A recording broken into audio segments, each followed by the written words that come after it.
కొత్త face expect చేస్తున్నారు public. కొత్త ఫేస్ ఎక్స్పెక్ట్ చేస్తున్నారు. అంతకుముందు ఏది అటల్ బిహారీ వాజ్పేయి అనే ఫేస్ని పబ్లిక్ యాక్సెప్ట్ చేసినంత వరకు ఉంచారు. వాజ్పేయి తర్వాతన అద్వానీని తెర ముందుకు తెచ్చారు. ప్రజలు యాక్సెప్ట్ చేయట్లేదు. వాజ్పేయి కనుక ఓపిక ఉంటే కంటిన్యూ చేసి ఉండేవాళ్ళు. ఆయన అప్పటికే మానసికంగా స్థిరత్వం కోల్పోవడంతో పక్కన పెట్టారు.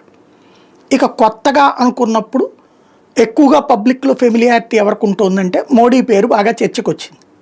ఇప్పుడు యోగి ఆదిత్యనాథ్ పేరు వస్తుంది, అలాగే అమిత్ షా పేరు వస్తుంది, అలాగే అప్పుడు మోడీ పేరు తెర మీదకి వచ్చినప్పుడు వీళ్ళందరూ కూర్చున్నారు. బీజేపీ వాళ్ళందరూ కూడా. రాజ్నాథ్ సింగే అధ్యక్షుడు అప్పుడు, గుర్తుపెట్టుకోవాల్సినది.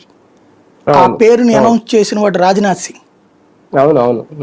తను ప్రధానమంత్రి అభ్యర్థి అని చెప్పుకోలే ఆయన. లేకపోతే అద్వానీ ప్రధానమంత్రి అభ్యర్థి అని చెప్పాల్సింది ఆయన కదా.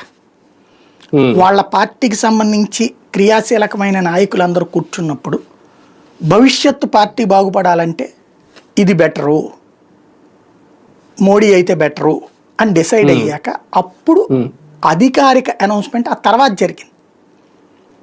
మీటింగ్ డెసిషన్ తీసుకుంది బీజేపీ, నాట్ ఆర్ఎస్ఎస్. బీజేపీ తీసుకున్న నిర్ణయాన్ని రాజ్నాథ్ సింగ్ వెళ్ళి ఆర్ఎస్ఎస్కి చెప్పుండొచ్చునేమో, మా డెసిషన్ ఇదని. వాళ్ళకి 3 నెలలకు ఒకసారి మీటింగులు జరుగుతాయి. ఆర్ఎస్ఎస్ పరివార సంస్థల అగ్రనాయకుల మీటింగ్ జరుగుతాయి 3 నెలలకు ఒకసారి.